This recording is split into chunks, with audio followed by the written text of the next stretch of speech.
하나님 말씀 열왕기하 3장 1절에서 12절까지 보겠습니다.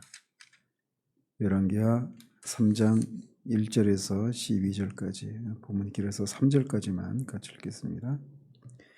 유다의 여호사밧 왕 18째 해에 아합의 아들 여호람이 사마리아에서 이스라엘을 12해 동안 다스리니라. 그가 여호와 보시기에 악을 행하였으나 그의 부모와 같이 하지는 아니하였으니 이는 그가 그의 아버지가 만든 바알의 주상을 없이 하였음이라. 그러나 그가 느밧의 아들 여로보암이 이스라엘에게 범하게 한 그 죄를 따라 행하고 떠나지 아니하였더라. 아멘.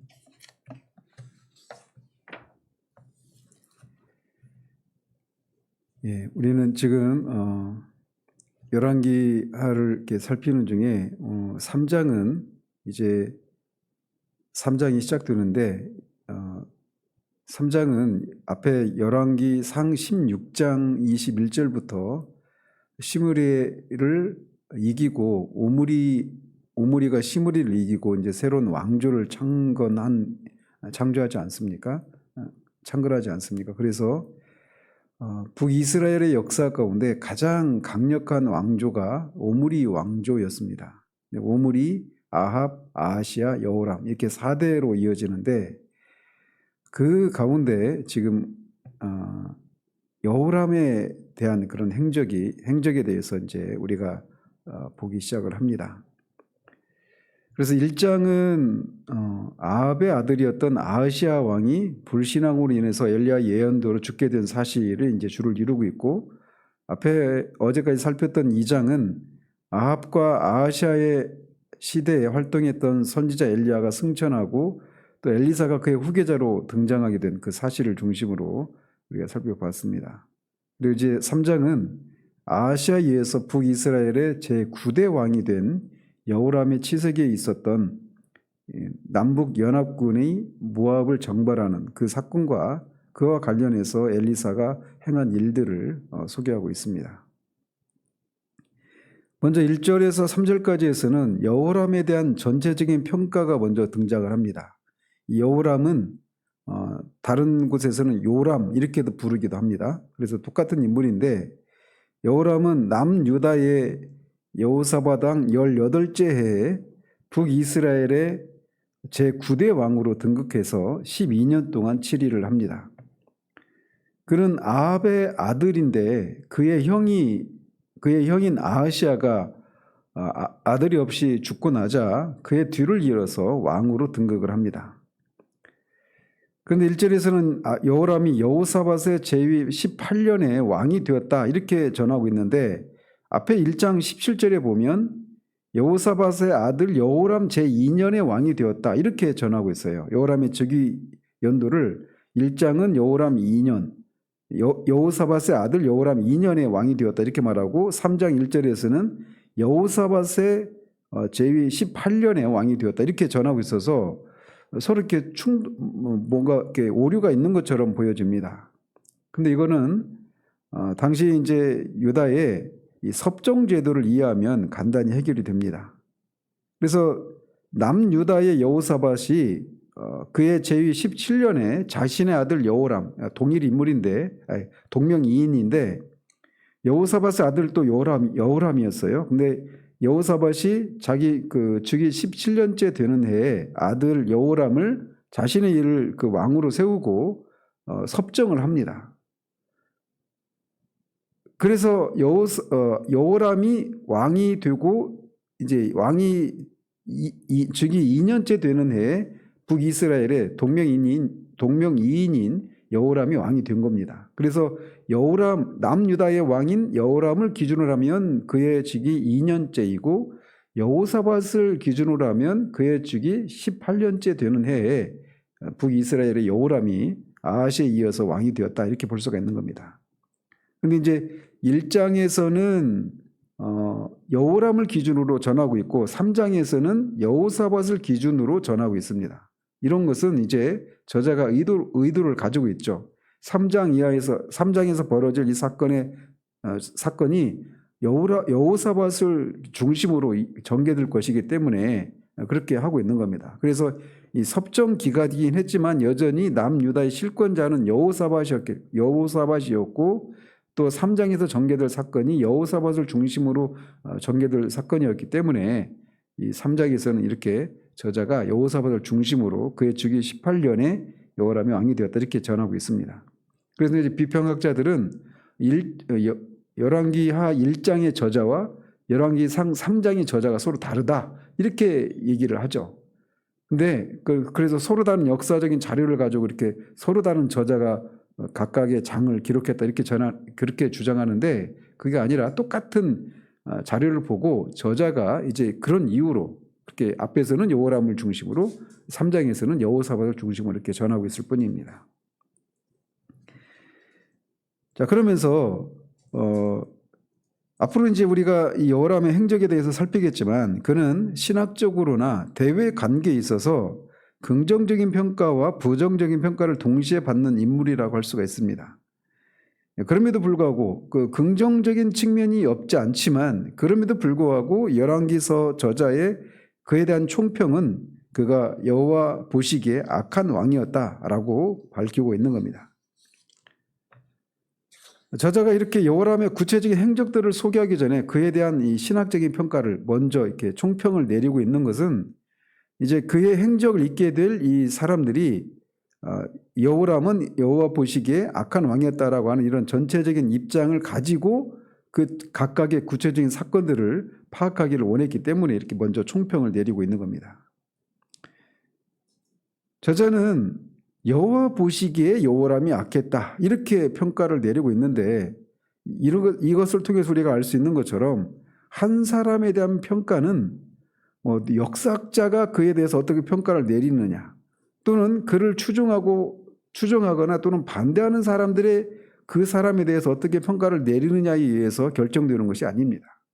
세상에서는 얼마든지 그렇게 평가를 내릴 수 있죠. 오늘날 요즘 우리나라 역사 논쟁이 막 벌어지고 있지 않습니까? 한 인물에 대해서. 그거에 대해서 역사학자들은 진보 진영에 있는 역사학자들은 그 사람에 대해서 부정적인 평가가 주를 이루고 있고 또 반대 진영에 있는 사람들은 그를 완전히 어떤 전혀 정반대 그런 평가를 내립니다. 얼마든지 그런 논쟁을 할 수 있습니다.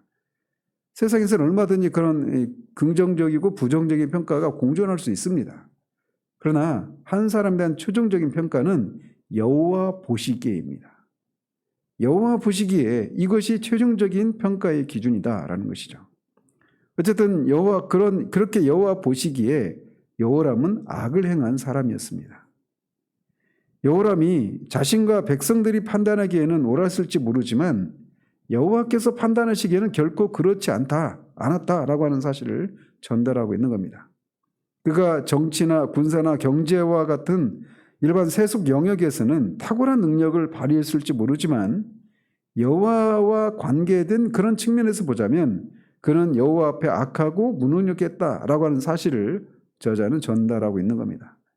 이것이 신정왕국 이스라엘의 왕에 대한 평가의 기준일 뿐만 아니라 사람들에 대한 평가이기도 합니다. 그래서 이 세상에서 그가 어떤 뛰어난 업적을 쌓았든 경제적으로, 정치적으로, 국가적으로, 외교적으로 어떤 긍정적인 평가를 받을 만한 업적을 쌓았든 안 쌓았든 세상은 얼마든지 그렇게 평가할 수 있지만 하나님은 하나님과의 관계, 중심을 살피시는 하나님이 보시기에 그가 선한지 악한지 이게 최종적인 평가라고 하는 것을 우리가 기억하고 근간에 일어나고 있는 이런 역사적인 평가의 논쟁에 우리가 이렇게 뛰어들 필요는 없다라고 생각을 합니다.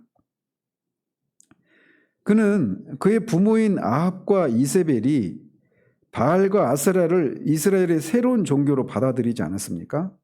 그래서 사마리아에 이 신들을 위한 신당을 세우기도 하고 여호와의 선지자들을 그렇게 대량 학살을 하기도 했고 엘리야를 그렇게 하나님의 놀라운 살아계신 하나님이시다라고 하는 것을 입증하는 그런 놀라운 이적들을 베풀었던 엘리야마저도 죽이려고 했던 사람들이 여호람의 부모들이었습니다. 또 나봇의 포도원을 거짓으로 나봇을 죽이기도 하는 그런 율법을 어기는 것을 아무렇지도 않게 생각했던 악한 왕의 전형이 그의 부모들이었는데 그 부모들과는 달리 여호람은 바알의 주상을 허무는 일을 합니다. 그리고 이 당시에는 아합은 죽었지만 그의 어머니인 이세벨이 아직도 시퍼렇게 살아있는 상황이었어요.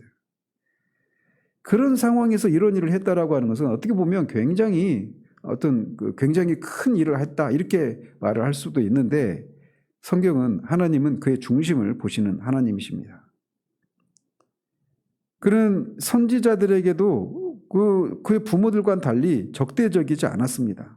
그래서 여호람 때 엘리사가 그를 여러 차례 하나님의 그런 신탁을 통해서 여호람을 여러 위기 가운데서 건져주시는 일을 하고 그런 것에 대해서 전혀 어떤 거부 반응이 없는 그런 모습을 보입니다.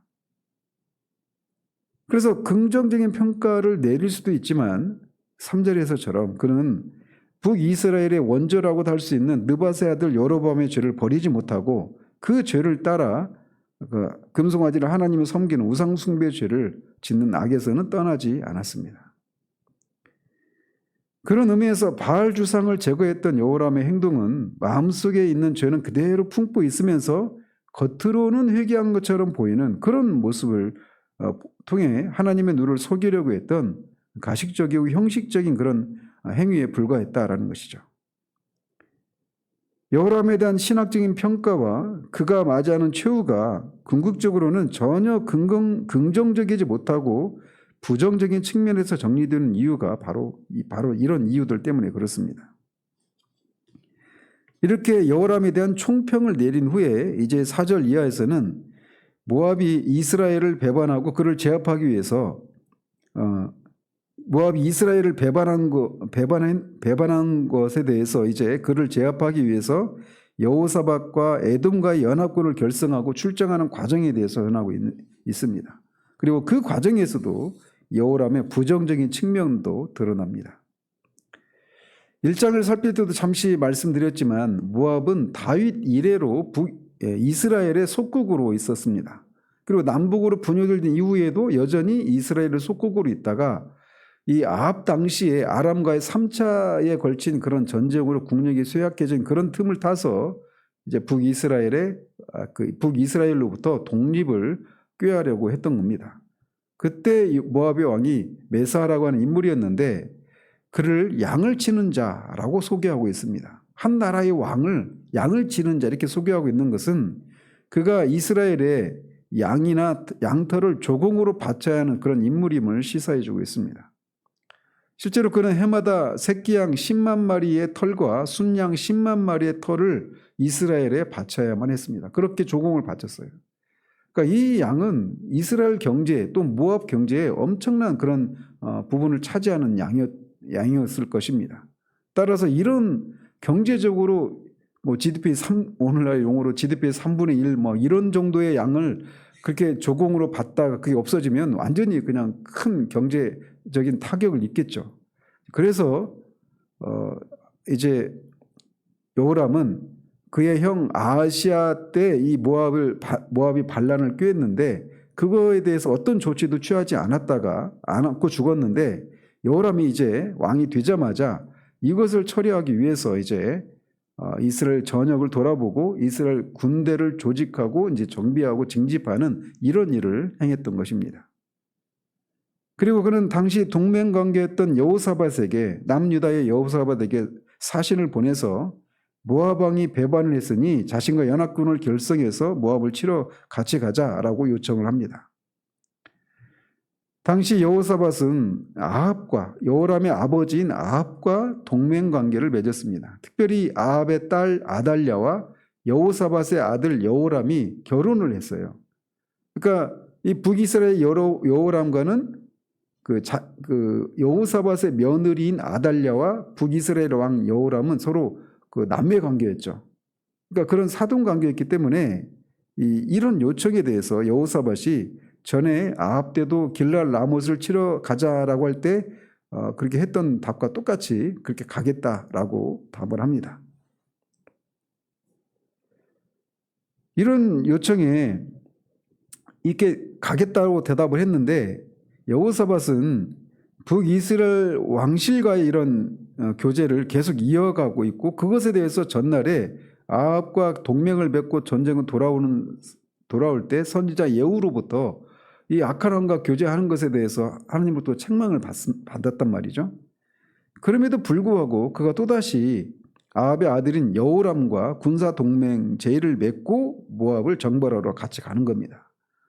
여기에는 이제 여호사밧이 북이스라엘과 남유다는 한 민족, 한 운명 공동체라고 하는 이런 인식을 가지고 있기 때문이기도 했겠지만 보다 더 근본적으로는 역대하 20장에 보면 여호사밧 때 모압과 암몬이 연합을 해서 남유다를 치러 오는 그런 일이 있었습니다. 그 하나님의 도우심으로 그걸 물리치긴 했는데 이런 정치적으로 모압으로부터 이 위협을 받고 있는 상황이었어요. 남유다도. 그래서 이제 이거를 이번 기회에 이제 동맹을 통해서 그들을 정벌하고자 하는 이런 정치적인 의도가 있어서 그 요청에 승낙을 한 겁니다. 그러자 여호람은 어느 길로 가야겠느냐라고 이제 여호사밧에게 묻자 여호사밧이 에돔 광야길로 가자라고 화답을 합니다. 여호람이 여호사밧에게 이 전쟁을 어떻게 수행할 것인가를 묻고 있는 것은 여호람은 그가 이제 이스라엘의 왕이 된 지 얼마 되지 않은 그런 초짜 왕이었단 말이죠. 그리고 이에 비해서 여호사밧은 앞에서 말씀드린 것처럼 이미 모압과의 전쟁을 통해서 모압을 한번 물리친 그런 전적이 있습니다. 그래서 여호람은 자신이 치르는 전쟁에 동맹국 유다를 끌어들이고 자신의 전략이 아니라 이미 모압과의 전쟁에서 승리한 경험이 있는 여호사밧의 조언을 구함으로써 이 전쟁에서의 승리를 꾀하고자 하는 이런 노력을 기울이고 있었습니다. 그런데 이건 역시 긍정적인 측면보다는 부정적인 그런 뉘앙스가 강합니다.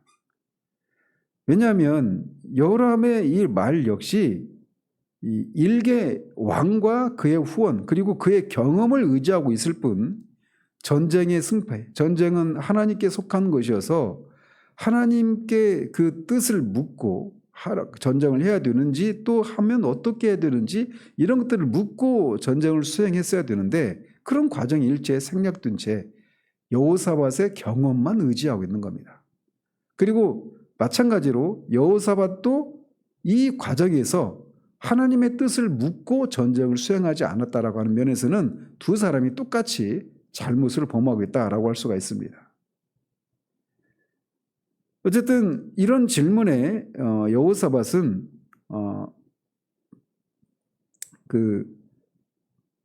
모압에 이르는 그런 남쪽으로 이제 가자고 제안을 합니다. 에돔을 통해서 이제 그렇게 모압을 치자고 제안을 합니다. 이 모압에 이르는 길이 모압을 기준으로 하면 북쪽에서 들어오는 길이 있고 남쪽에서 들어오는 길이 있는데 이 남쪽은 굉장히 지형이 굉장히 험한 그런 지형이었다고 합니다. 그래서 모압 입장에서는 이쪽은 이제 그 지형이 험하니까 이쪽으로는 안 오겠지. 이게 방비가 허술할 수 있기 때문에 그쪽으로 이제 길을 가자고 했던 겁니다. 그리고 그쪽으로 갈 때는 에돔을 통과하게 되는데 에돔은 당시 남유다의 속국이었습니다. 그래서 이 에돔을 통과해서 이제 모압을 치러 가는 과정 속에 에돔 역시 이제 자연스럽게 에돔을 이 정벌의 그 동맹으로 이렇게 끌어들일 수 있는 이런 전략적인 이유도 있어서 에돔을 통과해서 모압을 들어가자 이렇게 답을 했던 겁니다. 어쨌든 이런 과정 모든 것이 하나님의 뜻을 묻는 일이 없이 그렇게 진행되었다라고 하는 면에서 두 사람이 다 지금 부정적인 그런 평가를 받을 수밖에 없는 상황이었던 겁니다. 이렇게 해서 자연스럽게 에돔 군대도 이제 북이스라엘과 남유다의 군대와 함께 모압 정벌에 동참하게 됩니다. 그렇게 세 나라의 연합군이 정벌을 나선 지 7일째 되었을 때 군사와 따라가는 가축을 먹을 물이 없게 되는 그런 악재가 돌발을 합니다. 아마도 이 세 연합군이 7일간을 행진해서 도달한 곳은 모압 변경으로 우리가 충분히 추정할 수 있습니다. 그런데 그곳에는 원래 이 와디라고 하는 게 있었어요. 와디 엘 아시라라고 하는 계곡이 있어서 이 계곡은 항상 물이 흘러 넘치는 그 물이 풍부했던 그런 곳이었다고 합니다. 그런데 그곳에 물이 말라버렸다는 겁니다. 따라서 이 일, 항상 사시사철 물이 흐르는 이 와디가 이 상황에서 물이 말랐다라고 하는 것은 하나님의 징계로밖에는 설명할 수가 없는 겁니다. 즉 하나님께서는 하나님을 의뢰하지 않고 사람의 수와 인간적인 전력만 의지하려고 했던 여호람과 여호사밧을 징계하고 있는 겁니다. 이는 그들로 하여금 하나님만을 전적으로 의지하도록 하기 위해서 하나님께서 이런 환경을 주권적인 섭리로 섭리하고 계신 것입니다. 그리고 이런 전쟁에서 하나님이 이 전쟁을 섭리해 가신다라고 하는 것은 이어지는 내용을 통해서도 우리가 볼 수가 있습니다. 자, 이렇게 난관에 부딪히자 그 사람이 어떤 사람인가가 고스란히 이제 드러나게 됩니다. 이 난관에 부딪히자 이스라엘 왕 여호람은 여호와께서 이 세 왕을 불러 모아서 모압의 손에 넘기려 하신다라고 하면서 슬퍼했습니다. 즉 사태가 처음 전쟁을 시작할 때와는 다른 방향으로 흘러가면서 자신의 통제를 벗어난 그런 상황이 발생을 하게 되자 여호람은 깊이 절망하며 탄식하며 슬퍼하고 있는 겁니다. 여기서 슬프다라고 하는 이 단어는 성경의 용례상 재난에 처한 인간이 자신이 당면한 어려움과 관련해서 그 일이 여호와의 개입으로 말미암았다라고 하는 것을 느낄 때 주로 사용하는 그런 표현입니다. 따라서 여호람 역시 지금 벌어지고 있는 일련의 사태가 그냥 우연히 발생한 일이 아니라 여호와의 징계로 말미암아 이 일이 일어났다라고 하는 것을 깨닫고 지금 두려워하고 있는 것이고 그 이어지는 내용을 보면 하나님을 원망하고 있는 겁니다. 그래서 자신이 모압을 치자라고 제안을 해서 이렇게 동맹이 결성이 됐고 그를 정벌하기 위해서 가고 있는 상황인데 여호와께서 이 세 왕을 모았다. 그리고 이들을 모압을 치기 위해서 그 전쟁이 시작이 되었는데 이 모압에게 패하기 위해서 여호와께서 그렇게 모으셨다. 이렇게 하면서 원망을 쏟아내고 있는 겁니다. 이것은 우리가 하나님을 믿지 않는 사람들도 삶을 살아가다가 뭐 중병이 걸렸거나 어떤 자신의 통제를 벗어나는 어떤 어려움이 발생할 때 평상시에는 하나님의 존재를 인정하지도 않던 사람들이 그런 일이 발생했을 때 아니 어떻게 나한테 이런 일이 있을 수 있어 라고 하면서 하나님을 원망하는 이런 모습의 전형적인 한 사례라고 할 수가 있습니다. 난관이 어떤 재앙이 어떤 어려움에 처하자 그 사람이 하나님과의 관계 속에서 어떤 사람인가가 고스란히 드러나고 있는 것입니다. 이에 반해서 여호사밧은 우리가 여호와께 물을 만한 여호와의 선지자가 여기 없느냐라고 묻습니다. 여호사밧은 비록 자신이 하나님의 뜻을 묻지 않고 이 전쟁을 시작을 하고 이런 난관에 부딪혔음에도 불구하고 그 상황에서 허둥대지 않고 하나님의 뜻을 구하기 위해서 선지자를 찾고 있는 이런 모습을 보여주고 있습니다. 이런 여호사밧의 이런 모습은 그가 여호람과는 달리 하나님을 참으로 의지하는 참 하나님의 사람이었다라고 하면서 보여주고 있습니다. 더더군다나 우리가 이렇게 하나님 앞에 내가 이 상황을 겪을 때 여호람도 이 일이 여호와로 말미암아 일어난 일이구나, 이런 재앙이구나, 이걸 인식했다라면 여호사밧은 얼마나 더 하나님과의 관계 속에 깨어 있었던 이 선한 왕이라고 평가받는 여호사밧은 얼마나 이 일을 하나님의 입장에서 하나님과의 관계에서 이 상황을 해석을 했겠습니까? 그리고 그런 상황 속에서 자신이 하나님께 묻지 않고 이렇게 했구나. 역대하에 보면 암몬과 모압과 이 연합군이 전쟁을 이렇게 하기 위해서 쳐들어왔을 때 그는 철저하게 하나님을 의지하고 그 전쟁에서 대승을 거둡니다. 그랬던 여호사밧인데 이번 전쟁에서는 내가 전날에 승리한 것이 있으니까 그 경험을 의지하고 전쟁을 수행했단 말이에요. 그리고 이런 재앙을 만났을 때 바로 곧장 그는 하나님과의 관계 속에 내가 잘못했구나라고 하는 것을 인식을 했을 거란 말이에요. 근데 그런 상황에서 그가 이게 내가 하나님의 뜻을 구하지 않은 것에 대한 하나님의 징계구나. 이건 어쩔 수 없이 내가 이거 받아야지. 내가 매를 맞아야지. 이렇게 하고 있지 않다라는 겁니다. 그런 자신의 잘못이 있음에도 불구하고 그는 그곳에서 그 지점에서 바로 하나님의 뜻을 찾고 있어요. 그래서 여기에 하나님의 뜻을 물을 만한 선지자 여기 없느냐라고 묻고 있는 겁니다. 그리고 그 질문에 대해서 여호람의 신하 중에 한 사람이 여기에 이 엘리야를 수종들던 그게 물을 부어주던 사밧의 아들 엘리사가 우리 중에 있다라고 그렇게 대답을 하자 여호사밧이 그에게 하나님의 말씀이 있다라고 하면서 그를 불러오는 것이 아니라 새 왕이 엘리사에게 내려갑니다. 이런 모습도 이제 그가 하나님의 뜻을 전적으로 의지하고 하나님의 뜻을 구하는 이런 모습을 보여주고 있는 겁니다. 그래서 이제 그 이후에 이제 우리가 내일 살피겠지만 그렇게 하나님의 도우심을 힘입어서 모압과의 전쟁에서 완전한 승리는 아니지만 어떤 결정적인 승리를 얻게 됩니다. 오늘 본문을 통해서 우리가 알 수 있는 것처럼 여호사밧처럼 이렇게 하나님을 신실하게 의지했던 왕이었음에도 불구하고 그리고 전날에 실수 야합과 동맹한 것에 대해서 하나님의 선지자로부터 책망을 받은 일이 있었음에도 불구하고 똑같은 실수를 범하고 있단 말이죠. 신자라도 얼마든지 그럴 수 있습니다. 그래도 된다라는 것이 아니라 그럴 수 있다라는 거예요. 그런데 여호사밧의 뛰어남은 그런 실수를 범한 것 때문에 여호와의 징계로 이런 어려움을 겪었다라고 하는 이런 것을 알고 있음에도 불구하고 여전히 하나님을 찾고 하나님을 의지하고 있다는 겁니다. 이것이 우리에게 보여져야 될 그런 모습이라는 거예요.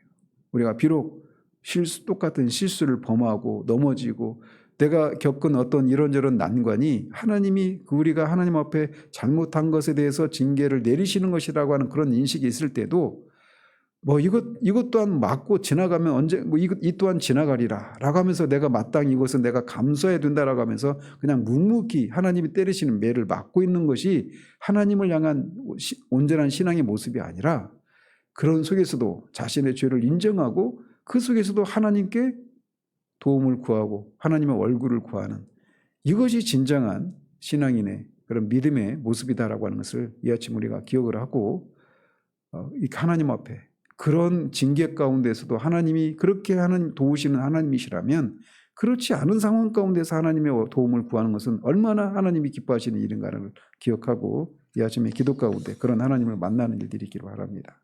기도하겠습니다.